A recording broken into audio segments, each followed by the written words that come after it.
Boa tarde, pessoal. Bem-vindos de volta ao curso de Sistemas Térmicos. Então, dando continuidade, né? Então, na aula passada a gente teve uma rápida introdução de processos relacionados com HVAC, né? E tipo de sistemas relacionados com HVAC e os processos relacionados, né? De transferência de calor, etc. Aí nessa aula a gente vai passar por uma rápida revisão sobre termodinâmica, transferência de calor e mecânica dos fluidos. Bom, então vamos lá. Então, item 2, revisão, né, de termodinâmica, transferência de calor e mecânica dos fluidos. Então, iniciando com unidades, coisa bem rápida, né? Bom, para temperatura mais comum para a gente aqui, Kelvin e graus Celsius, né? Aí, eventualmente, ao longo do curso a gente vai ver algumas tabelas que usam Fahrenheit também, mas normalmente elas têm dois eixos, né? Tem um eixo com Fahrenheit e um eixo com graus Celsius. Para pressão, normalmente a gente utiliza o kPa, né? Quilopascal. Dependendo do tipo de material, também utiliza quilograma-força por centímetro quadrado. Então tem PSI também, Pound per Square Inch, e por aí vai. Aí também unidade de massa e por aí vai, né? Então, só listando rapidamente aí as unidades. Aí para problema de refrigeração, é comum a gente ver a utilização de BTU por hora, né? O BTU é o British Thermal Unit, que corresponde à quantidade de energia necessária para aquecer 1 libra massa de água em 1 grau Fahrenheit. Aí só algumas conversões aqui, né? Então, 1 kW corresponde a 3.413 BTU por hora. Então, quando vocês veem anúncio de aparelho de ar-condicionado, né? Normalmente ele fala em 10 mil, 12 mil, 20 mil BTU. Na verdade é BTU por hora, né? Que BTU é a unidade de energia, aí por hora dá capacidade, potência, né? Capacidade frigorífica. Então 12 mil BTU vai ser mais ou menos 3,5 kW, né? De capacidade de refrigeração. Isso aqui equivale a 1,34 HP aproximadamente. Aí também, dependendo em sistemas um pouco maiores, né, é utilizado o termo denominado como TR, né, tonelada de refrigeração. Então, um TR é a energia necessária para derreter uma tonelada, só que a definição de tonelada em unidade inglesa, né, que corresponde a 2.000 libra-massa, 907 kg, em 24 horas. Então, é a quantidade necessária para derreter uma tonelada de gelo em 24 horas. Aí só a conversão de unidades, então 1 tonelada, 1 TR, também 1 TR é igual a 1 tom de refrigeração. Isso aqui corresponde a 12.000 BTU por hora, que é igual a 3,52 kW. Aí passando para o próximo tópico, né? Primeira e segunda leis da termodinâmica. Então, item 2.2. Bom, a primeira lei é da conservação de energia, né? Então, tal que Q ponto, que é a taxa de transferência de calor para um sistema, é igual a W ponto mais variação da energia do sistema, né? Então, considerando o sistema aqui, aí se tiver um input de Q ponto, realização de trabalho W ponto, o Q ponto adicionado vai ser igual a taxa de realização de trabalho mais variação de energia interna, né? Aqui em termos de Q ponto líquido, né? Então, o que entra é positivo e o que sai é negativo. Só lembrando isso daí, né? Aí, tanto a primeira lei quanto a segunda lei não tem prova, né? Então não tem uma demonstração, mas é verificado na natureza, né? Então não tem nenhum experimento que demonstrou que elas são violadas, né? Então, assim como a primeira lei, a segunda lei também é uma observação experimental, né? O enunciado de Clausius diz basicamente que não existe um refrigerador ideal, né? Bom, o que é um refrigerador, né? Então, refrigerador é um equipamento que transfere energia de um reservatório frio, chamar aqui de temperatura baixa, para um reservatório quente, né? Então, considerar aqui uma temperatura alta. Então, o enunciado de Clausius basicamente diz que não existe um equipamento, um refrigerador aqui, que transfere energia direto daqui, do reservatório de baixa temperatura, para o reservatório de alta temperatura, né? Sem consumo de trabalho, né? Então, para isso daqui ocorrer, precisa ter um input de trabalho aqui. Então, o refrigerador ideal seria a condição em que o trabalho aqui necessário, né, a potência consumida é nulo. Aí o enunciado de Kelvin Planck diz basicamente que não existe máquina térmica ideal. Então, considerando o mesmo caso aqui, né? Então, considerando um reservatório com temperatura alta, o enunciado de Kelvin Planck diz basicamente que não existe uma máquina térmica tal que o calor absorvido aqui pelo reservatório de alta temperatura vai ser totalmente convertido em trabalho para uma máquina operando em ciclo, né? Se for só um processo, pode até ocorrer, né? Mas se for operando em ciclo, não existe isso daqui. Então sempre tem um rejeito térmico aqui. Então vamos chamar aqui de QB, que é rejeitando para um reservatório frio, né? Então sempre tem essa rejeição de calor aqui, né? Então a eficiência deixa de ser 100%, né? O que seria eficiência aqui? Seria o W ponto dividido pela energia consumida, né? Que é isso aqui. Aí se todo o QA for convertido em W ponto, dá eficiência de 100%, né? Então não existe máquina térmica com operando em ciclo com eficiência de 100%, né? Do mesmo modo aqui, a gente pode pensar em termos de COP, né? Então se a gente tiver um QB aqui, então se a gente tiver um QB aqui, né? O que a gente vai estar interessado em problemas de refrigeração? Então o COP vai ser o QB dividido por potência consumida, né? Então, se a potência consumida for zero, o COP tende a infinito, né? Então, também basicamente dizendo que o COP tem que ser um valor finito, né? Aí, a partir de observação experimental também, né? Considerando um sistema, então, considerando que a gente tem um input de Q ponto, por exemplo, e tem uma realização de trabalho, com um Q ponto aqui também saindo, dependendo das condições operacionais, pode ser que a somatória desses parâmetros aqui dá diferente de zero, né? Então quer dizer que tem um acúmulo de energia no sistema. Se a gente lembrar lá do enunciado da formulação matemática da primeira lei da termodinâmica, a gente tem que del E del T igual a Q ponto menos W ponto, né? Então a diferença entre os valores líquidos de taxa de transferência de calor e W ponto é referente ao acúmulo de energia, né? Aí daí vem a relação para energia interna, entalpia e entropia, né? Então a gente consegue derivar eles a partir disso daí. Assim, é dessa observação que surge a definição da energia interna, entalpia e entropia, né? Então, passando para o item 2.3. Então, a energia interna chamada de U chapéu aqui, energia interna específica, que é dado em joule por quilograma. Isso aqui compreende todos os tipos de energia que podem ser armazenados pelas moléculas de uma dada substância, né? Que inclui energia cinética e potencial. Então aqui inclui energia relacionada com as forças de atração e repulsão entre as moléculas e o grau de agitação das moléculas, né? Aí em problemas em que a gente tem uma região de espaço através da qual a gente tem um input e uma entrada e uma saída de massa, então pode ser massa distintas, né, de entrada e saída, é interessante trabalhar com a entalpia, né, porque ela já compreende tanto a parcela de energia interna quanto a parcela relacionada com o trabalho de fronteira, né, porque o escoamento aqui acaba realizando um trabalho, né, que ele tem uma pressão que empurra o fluido para dentro e uma pressão aqui que empurra o fluido para fora, né, então acaba sendo meio que uma parcela de trabalho. Então a entalpia específica, a entalpia acaba contemplando essas duas parcelas, né? Então, para quem lembra lá, né? Então a definição de entalpia específica é tal que H é igual a energia interna mais pressão vezes volume específico, né? A derivação dela, conforme comentado, né? Então ela vem a partir lá da consideração do fluxo de energia, né? Então compreendendo tanto a energia interna quanto a parcela relacionada com a relação de trabalho, né? Que aparece esse termo aqui. Então pode ser tratado como sendo energia interna mais trabalho de fronteira. Aí, por último, temos a entropia específica, chamada de S chapéu, S minúsculo.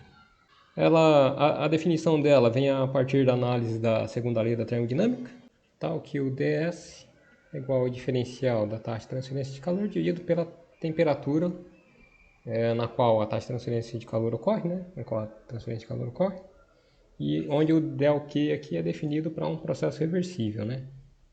Aí para problemas de refrigeração, quer dizer, para ciclos em geral, né? É interessante a definição da entropia porque ela tem vários processos que são modelados de maneira ideal como sendo isentrópicos, né? Por exemplo, o processo de compressão num compressor, o processo de expansão em uma turbina, né? Então são modelados como isentrópicos, então a definição dela é bem interessante, né? Passando para o próximo tópico, gás ideal, gás perfeito. Então, isso daqui é uma modelagem também, né? Então, as substâncias gasosas a baixa pressão ou elevada temperatura acaba tendo um comportamento de gás ideal, né? De gás perfeito. Qual que é a vantagem dessa consideração, né? Dessa modelagem? Que a gente pode utilizar a equação de estado dos gases ideais, que é uma equação mais simplificada, né? Então, tal que PV igual a RT, onde R é a constante de um gás específico, né? Que é definido como sendo constante universal dos gases, dividido pela massa molar, onde o R barra aqui, 8,314 kJ por quilograma aqui, ó. Então aqui também todo mundo está bem tranquilo nisso daí, acho que não adianta ficar discutindo muito. E se vocês lembram lá do curso de termodinâmica, também foi feita a definição do fator de compressibilidade, né? Que é um fator de correção para utilização aqui dessa equação de estado, né? Onde o Z é definido como fator de compressibilidade. Aí só voltando aqui para o nosso slide. Então na aula passada a gente comentou meio que rapidamente, né, sobre características dos fluidos. Então aqui a gente tem uma lista, acabei esquecendo de apresentar na aula passada, mas aqui tem uma lista de alguns tipos de refrigerantes, né, R11, 12, por aí vai, 134A. Aí aqui tem os valores de GWP e o valor de ODP, né. Então os CFC eles são prejudiciais, né, para a camada de ozônio, então acaba tendo um ODP elevado, né, ODP de 1, e o GWP também é elevado, né. Aí os fluidos um pouco mais novos, né, por exemplo, pegando um HFC, né, 134A, eu tinha comentado na aula passada que eu achava que o GWP era na ordem de 1300, na verdade é 1430, né, segundo essa referência aqui. Então, só enfatizando aí que o GWP pode ser valor bem elevado, né? Aí, conforme também tinha comentado, está tendo uma tendência da utilização de hidrocarbonetos, HC, né? De modo que eles têm, por exemplo, o R600A, que é o isobutano, ele tem um ADP nulo e tem um GWP relativamente baixo também, né? Então, 1 kg de 600A na atmosfera corresponde a 3 kg de CO2. Então, a diferença não é tão significativa quanto 1.400 aqui, né? Ou até 14.000 aqui, né? Dependendo do tipo de fluido. Então, voltando para a discussão sobre o fator de compressibilidade, esse daqui, né? O fator Z. Se vocês lembrarem lá dos cursos de termodinâmica, então é possível obter ele a partir de gráficos, né? Então, aqui, fator de compressibilidade no eixo Y, aí aqui no eixo X tem a pressão reduzida. E o que é a pressão reduzida, né? Pressão reduzida é igual a pressão de trabalho dividido pela pressão crítica. E aqui são linhas de distintos TR, né? E o que é o TR, né? A mesma definição, então é a temperatura reduzida, então é a temperatura de trabalho dividido pela temperatura crítica, né? A temperatura aqui, lembrando que tem que ser em escala absoluta, né? Kelvin. Então, quanto maior... o que é a condição crítica, né? Se a gente lembrar lá do diagrama de fases, pode ser um diagrama TS, por exemplo, o ponto crítico é aqui, né? Então, aqui é o ponto crítico. Aí tem a temperatura crítica, você obtém a partir da tabela, e tem a pressão crítica, né? Então, quanto maior o TR, mais longe ele está aqui, né? Então, ele está mais para cima aqui. E quanto menor a pressão crítica, a tendência é que ele esteja mais longe, assim, mais distante da condição de saturação, né? Então, se a gente reparar aqui, conforme reduz o PR, né, a partir de 1 aqui, então, considerando um diagrama pH, por exemplo, pressão e entalpia, então, condição crítica seria aqui em cima. Então, quanto menor a pressão para pressão reduzida menor que 1, mais ele vai tendendo aqui para a condição de gás ideal, né, que seria o Z igual a 1. E quanto maior a temperatura de trabalho também, então seria na condição mais longe aqui, né, da ponta do sino, ele vai tendendo também a condição de gás ideal, né? Então, Isso aqui vem lá do curso de termodinâmica. Aí para gás ideal, tem algumas modelagens também que facilitam, né? Que a gente consegue fazer uma estimativa da variação de energia interna. Então, para gás ideal, a gente tem que o ΔU é igual a CV ΔT. De maneira análoga, a variação da entalpia específica é igual a CP ΔT. Isso aqui é o calor específico é o volume constante, calor específico a pressão constante, né? E da definição do H, né? Então, que a gente apresentou logo ali acima, né? Então, o que a gente tem? A gente tem que DH é igual a ΔU mais ΔPV. E o que é PV? A partir da relação aqui, né? Para Z igual a 1 é igual a RT. Então, isso aqui fica igual a ΔU mais ΔRT, gás ideal, né? Então, substituindo essas definições aqui nessa expressão aqui de baixo, então a gente fica com CP ΔT, que é igual a CV ΔT, mais o R é constante, né? Sai para fora. Então aqui fica um ΔT somente. Então fica R ΔT. Aqui ΔT multiplica por tudo, então a gente passa divide tudo por ΔT, então a gente fica com CP menos CV igual a R. Lembrando que o R é igual a constante universal dos gases dividido pela massa molar do gás em questão. Então se tiver só o CP e massa molar, você consegue tirar o CV, né? E vice-versa, né? Então se tiver só o CV e a massa molar, você consegue tirar o CP. Aí passando para o próximo tópico, né? Da relativo a gás perfeito. Então, considerando mistura de gases perfeitos, né? Isso daí vai ser bem importante quando a gente estiver avaliando psicometria, porque o ar pode ser considerado como uma mistura de gases, né? Incluindo vapor de água, que ele é separável, né? Por processo de transferência de calor. Então, item 2.5, mistura de gases perfeitos. Então, vamos considerar aqui que a gente tem um recipiente com os gases X e Y, né? Então, o volume aqui é V, considerar que ele está numa temperatura T e numa pressão total P. Então a massa total aqui vai ser igual à massa do componente X e à massa do componente Y. O volume, vamos considerar que os gases estão uniformemente distribuídos, né? Então o volume ocupado por X vai ser igual ao volume total, que vai ser igual ao volume ocupado por Y também, né? A temperatura deles também é igual, né? Que está em equilíbrio termodinâmico, então vai ser igual a Tx, que é igual a Ty. E a pressão, aí nesse caso aqui, se vocês lembrarem lá do curso de termodinâmica, aí a gente trata como sendo pressão parcial, né? Considerando a condição equivalente ao caso em que a substância X estiver sozinha aqui dentro do recipiente ou a substância Y estiver sozinha aqui dentro do recipiente, né? Então a gente fica com Px mais Py, né? Então a pressão total vai ser a soma das pressões parciais. Então a equação de estado continua válida, né? Então a gente vai ter Px, volume específico do componente X, vai ser igual a Rxt, né? O que é o volume específico mesmo? Então Vx é igual a V dividido por Mx. Então aqui a gente passa, só substitui e passa o Mx multiplicando, né? Então a gente fica com Pxv é igual a Mx Rxt. Analogamente para o componente y, então a gente fica com Py, My, Ryt. A gente pode passar o V dividindo, né? E fazer a soma das duas pressões parciais para chegar na pressão total, né? Então, fazendo isso daí, a gente fica com a seguinte expressão. Então, a gente fica com essa expressão aqui.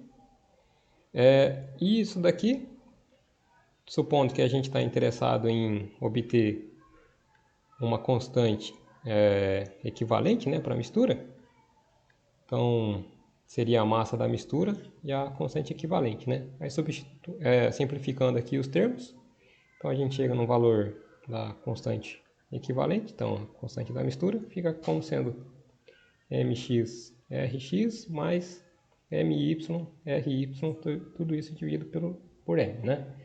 Aí se a gente pegar aqui, vai ser a fração mássica, né?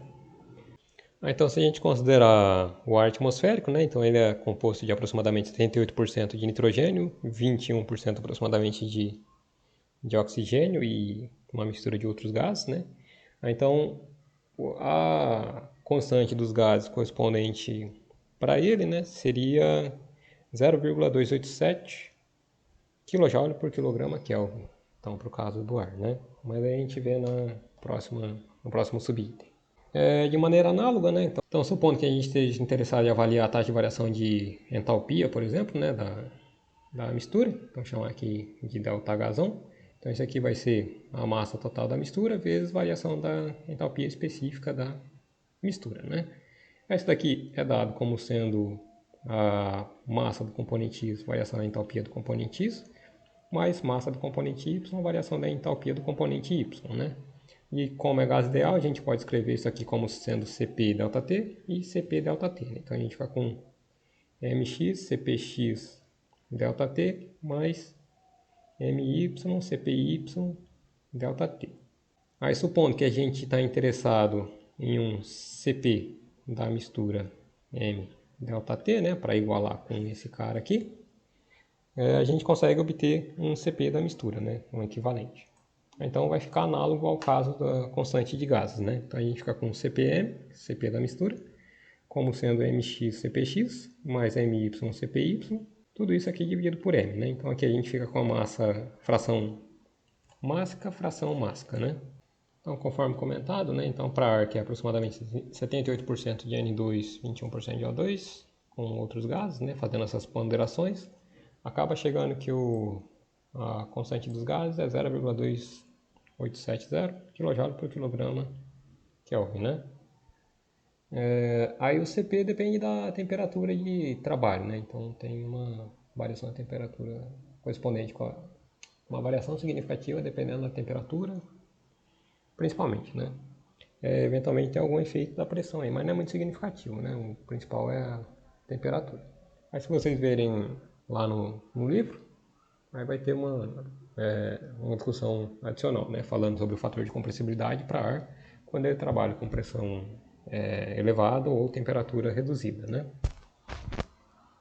Então, passando para as condições de saturação, né? Então, substâncias reais, iniciando com água e vapor, água líquida e vapor. Então, item 2.6. Então, acredito que também vocês devem lembrar lá do curso de termodinâmica, né? Então, é comum trabalhar com os diagramas pH, TS, eventualmente o diagrama PV também, né? Mas para avaliação de ciclos, o pH e o TS são mais comuns, né? Devido ao tipo de processo que normalmente são observados ou modelados. Então, essa curva aqui é a curva de saturação, né? Então, aqui em cima é o ponto crítico. Aí aqui acaba tendo a pressão crítica, temperatura crítica. Aqui seria a linha de líquido saturado, aqui a linha de vapor saturado, né? Então, temperaturas acima aqui seria o vapor saturado, né? Entropia maior. E aqui, entropia menor, líquido, quer dizer, vapor superaquecido aqui. E aqui, líquido comprimido, né? Aí as isotermas acabam tendo um formato mais ou menos assim, né? Então, conforme aumenta a temperatura do líquido comprimido para uma dada pressão, aumenta a entropia, né? Aí quando ele chega aqui na condição de saturação, a pressão e temperatura para uma substância pura permanecem constantes, né? Aí isso aqui seria a continuação da isoterma. Aí aqui na linha, no ponto crítico, seria um ponto de inflexão, né? Então ele não tem esse ponto aqui com essa descontinuidade aqui, né? Então seria só um ponto de inflexão, de mudança de concavidade. Aí até isso daqui é utilizado para modelagem de equações de estado, né? Então se vocês chegarem a estudar a equação de Van der Waals e até a equação de Penn-Hobson, né? Equações cúbicas, também acaba tomando como base essa derivada nula aqui de primeira e segunda, né? Aí só lembrando, né? Então a gente vai voltar nesse ponto, mas por que, né? Que é tão interessante trabalhar com mudança de fase, né? Porque se vocês lembrarem lá, o ciclo de Carnot, que é o ciclo de maior eficiência, ele é composto por duas isotermas e duas isentrópicas, né? Então, se a gente trabalhar com mudança de fase, quando tem transferência de calor, em condições de substâncias puras, sem variação de pressão e etc., né? a temperatura se mantém constante, né? Então, os processos de transferência de calor aqui acabam sendo relativamente bem modelados como sendo um processo isotérmico, né? Aqui também. Aí, conforme vocês devem lembrar lá do curso de termodinâmica também, o processo de compressão acaba sendo modelado como sendo um processo isoentrópico, né? E o processo de expansão, se for uma turbina, por exemplo, também acaba sendo modelado como um processo isentrópico, né? Expansão restringida, né? Turbina ou algum tipo de expansor, né? Que realiza trabalho durante a expansão. Então, trabalhando na condição de mudança de fase, dá para fazer esse tipo de modelagem, né? Aí, se fosse fora aqui, né? Considerando na condição de vapor, por exemplo, para manter um processo de transferência de calor com temperatura constante, teria que ter variação de pressão, né? É um pouco mais complicado de ter esse controle, né? Então, já que as substâncias provêm esse tipo de comportamento, é interessante, né? Então, aí acaba chegando um pouco mais perto da condição de maior eficiência, né? E outra vantagem também é que, supondo que aqui você tem uma fonte térmica, a uma dada temperatura aqui, então ela não precisa ter uma temperatura muito elevada, né? Então, supondo que a gente tivesse um processo de transferência de calor que não fosse que fosse a pressão constante, mas com temperatura variável, né? Então, uma fonte térmica nessa temperatura aqui já não daria conta, né? Então, ela teria que ser uma fonte térmica mais quente, né? É a mesma coisa na condição de rejeição, né? Então rejeição de calor aqui para um dado ambiente, né? Supondo que é um ciclo de geração de energia. Se for um processo com variação de temperatura também, supondo que a temperatura fosse assim, nesse trecho aqui ele faz a rejeição para o ambiente, né? Mas nesse trecho aqui não, né? Porque teria que ter uma transferência de calor de uma temperatura fria para uma temperatura mais quente, né? Então teria que colocar o processo mais para cima aqui, né? E com isso reduz o trabalho gerado, né? Então por isso que é interessante, assim, são só algumas das vantagens de trabalhar com mudança de fase, né? E em processo de refrigeração, o ciclo, né, que a gente vai ver daqui a pouco, principalmente baseado em processo de mudança de fase, né? Outro aspecto relevante também é que a mudança de fase corresponde com elevada taxa de transferência de calor, né? Então, se a gente pegar a entalpia, o calor latente de vaporização da água a 100 graus Celsius, então esse daqui é um valor aproximado de 22.256 kJ por quilograma. Aí se a gente pegar o CP do líquido para a mesma temperatura, né, líquido saturado a 100 graus Celsius, seria a condição aqui, né, na borda do sino, então ele teria um CP de 4,217 kJ por quilograma. Então para fazer sem mudança de fase, a transferência de energia correspondente à mudança de fase, né, precisaria o que aqui? Na ordem, aproximadamente, sei lá, ordem de 500, né? Então, 1 kg com mudança de fase precisaria de aproximadamente, sei lá, 500 kg sem mudança de fase, né? Então, outro aspecto, né? Então, a vazão máxima necessária com mudança de fase é bem menor. Então, em condição de saturação, né, supondo que a gente está pegando um ponto aqui, como que a gente avalia as propriedades termodinâmicas, né? Então, a gente tem a definição do título de vapor, né? Título de vapor é a fração mássica, definido como sendo a fração mássica da fase vapor sobre a fase total da mistura, né? Então, aqui vai ser ml mais mv, que é igual a m, né? Então, mv por m. Aí vocês também devem lembrar lá do curso de termodinâmica. Então, em condição de saturação e equilíbrio, né? Então, supondo que a gente tem em equilíbrio aqui líquido e vapor, né? Então, líquido aqui embaixo, vapor aqui em cima. O volume total do sistema aqui seria dado como sendo mv, né? Então, vai ser a massa de cada um. Então, chamar de mv, vv, mais ml, vl, né? Aí passa o m dividindo aqui. Então, a gente chega no volume específico da mistura, né? Então a gente fica com volume específico. Aí lembrando aqui a definição do título de vapor, né? Aqui vai aparecer mv por m, que é igual a x. Então a gente fica com xv. Aqui aparece ml por m. Aí só trabalhando em cima disso daqui, né? Então chega que é 1 menos x VL. E assim para outras propriedades também, né? Então, de maneira análoga, a entalpia específica também é XHV mais 1 menos XHL. Entropia específica XSV mais 1 menos XSL. Então, isso daqui vem lá de tabelas termodinâmicas, essas propriedades aqui, né? Então, se a gente pegar lá no livro texto que a gente está seguindo, né? No apêndice. Então, lá a gente tem tabela, variação de temperatura, aí tem calor específico do líquido, viscosidade, número de Prandtl e por aí vai, né? Aí pegando o livro de termodinâmica acaba tendo uma tabela um pouco mais completa, né? Essa tabela do livro aqui não é muito completa, né? Vale lembrar, né, que esses parâmetros aqui, incluindo a energia interna também, não são em escala absoluta, né? Então não necessariamente que assim, não é igual a temperatura, né? E pressão. Que pressão zero é pressão zero, né? Temperatura 0 Kelvin é a temperatura 0 Kelvin, né? Então são limites físicos, né? Aí a definição dos valores de referência no qual a entalpia é nula, a entropia é nula e a energia interna é nula depende da referência da tabela que está sendo utilizada, né? Então, dependendo da norma, o valor de zero vai ser diferente. Então, se for pegar ΔH, é bom pegar ΔH da mesma tabela, né? Senão tem grande risco aí de dar problema. Aí, só para fechar uma revisão rápida aqui da parte específica para termodinâmica, né? Então, no item 2.7, análise de volume de controle, que a gente vai utilizar bastante ao longo do curso aqui, né? Porque a gente vai avaliar equipamentos, mistura de gases, componentes, equipamentos. Então, a gente vai acabar utilizando bastante esse conceito, né?